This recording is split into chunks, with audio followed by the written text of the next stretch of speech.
আমরা সবসময় বুড়ির ঘর বানাই, তো বানাই সেটা পিকনিক টিকনিক করি, রাত্রেবেলা আগুন টাগুন ধরাই, তো ধরার ভোরবেলা স্নান করে সেটা পুরালাই আগুন কাটাই এই বুড়ির ঘর।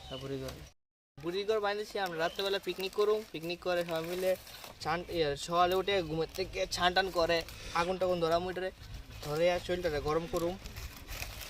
কি কি থাকবে পিকনিকে আইটেম? পিকনিকে এই তো মাংস টাংস করুম।